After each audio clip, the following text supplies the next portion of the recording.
cette thématique pose la question de la contribution des universitaires à des questions, des problématiques qui sont essentielles pour le développement des territoires. Donc nous sommes au cœur de la gouvernance, mais de la contribution que la communication peut apporter à la gouvernance des territoires et au développement durable.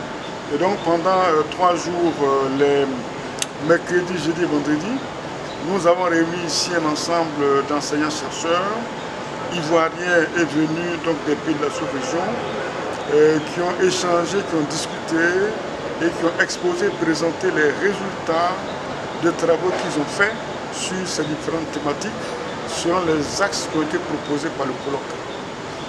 On peut retenir de ce colloque que les échanges ont été enrichissants, très fructueux, du point de vue des connaissances des participants eux-mêmes, du point de vue de l'acquisition des connaissances sur les questions théoriques mais également méthodologiques, mais également sur la volonté exprimée par les colloquants, donc les chercheurs venus, donc la volonté de voir se perpétuer ce genre de manifestations et surtout la volonté de nous voir mettre en place des équipes pluridisciplinaires donc, qui vont convoquer plusieurs pays et travailler sur des thématiques.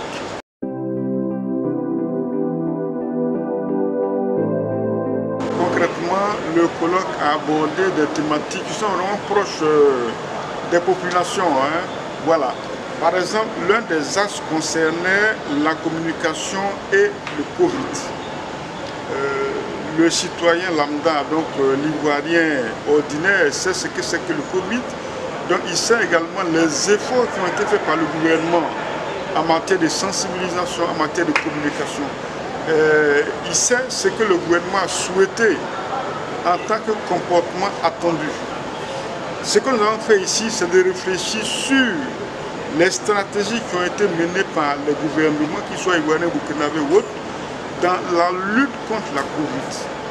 Voilà de quoi nous avons parlé. Donc, certains enseignants-chercheurs ont mené des activités de recherche sur l'efficacité des stratégies qui ont été développées par le gouvernement et sont arrivés à des résultats que dans les stratégies qui ont été développées, bien souvent, donc il y a des choses qu'il faut corriger.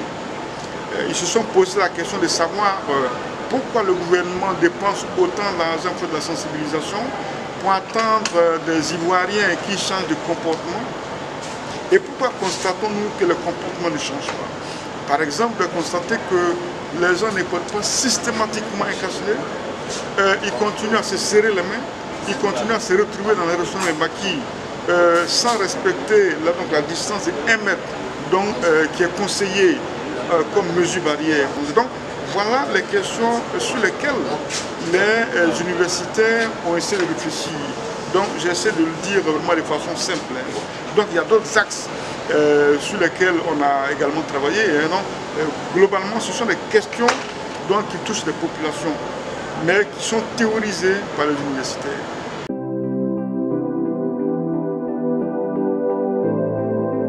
Oui, nous sommes des universitaires. Notre travail, c'est donc de réfléchir, de porter un regard critique sur la pratique sociale. L'un des objectifs de ce colloque, c'est déjà ça, la réflexion sur la thématique, mais également à la fin, c'est de produire des actes, des documents dans lesquels on va retrouver les différentes communications. Et puis plus tard, donc, une revue spéciale sera consacrée à l'ensemble des communications. Ça, c'est la part des universitaires.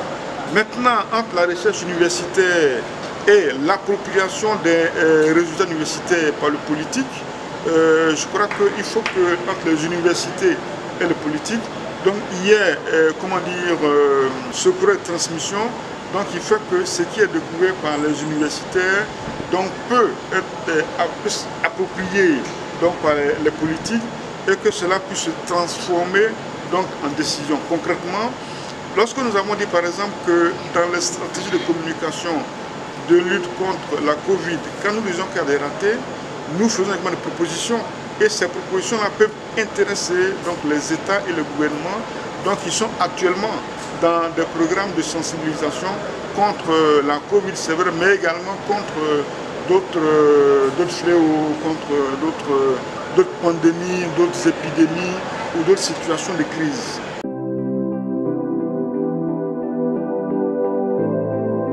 Oui, beaucoup de raisons pour l'expliquer, hein, mais entre autres raisons, parce que bien souvent, les messages qui sont diffusés et les communications démontrées ne sont peut-être pas adaptées ou transformées ou bien dites dans les langues qui sont comprises par les populations.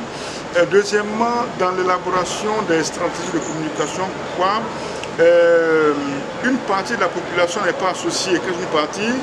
Je pense à une théorie en communication, dont les deux étages, qui dit que dans les communautés, bien souvent, lorsque le gouvernement annonce ou diffuse l'information dans les médias, l'information diffusée par l'État dans les médias peut apporter ou peut toucher les populations si elle est relayée par des leaders d'opinion. Simplement, ça veut dire, le gouvernement a dit, ne vous saluez pas. Lorsque l'information est relayée par l'imam ou bien le prêtre à l'église, on a beaucoup de chances que l'information se transforme en comportement chez les populations. Et donc très souvent dans l'élaboration des stratégies, il y a certaines dimensions qui n'ont pas été prises en compte. Il faut quitter le côté institutionnel pour descendre à l'autre niveau. Oui, donc il y a le volet institutionnel, mais également il y a d'autres aspects qui sont concernés. Non seulement depuis l'élaboration des stratégies jusqu'à la mise en œuvre des stratégies. Et donc il y a tout un ensemble d'acteurs qu'il faut prendre en compte. L'erreur qu'on commet généralement, c'est de penser que, bon, comme on croit qu'on a la science infuse, donc on a réfléchi, donc on a fait une création, et on pense qu'en la diffusant, ça va impacter systématiquement les populations. Et bien souvent, la communication a démontré que les choses ne se passent pas comme ça.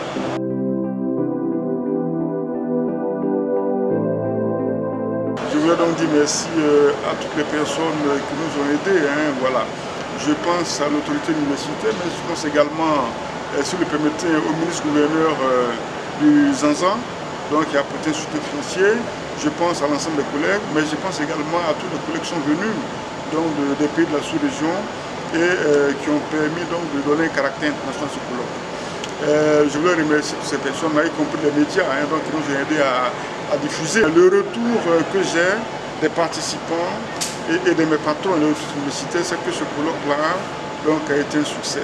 C'est vrai que dans toute organisation humaine, il y a toujours des ratés, mais globalement, ce qui nous revient, c'est que ce colloque-là a été un succès.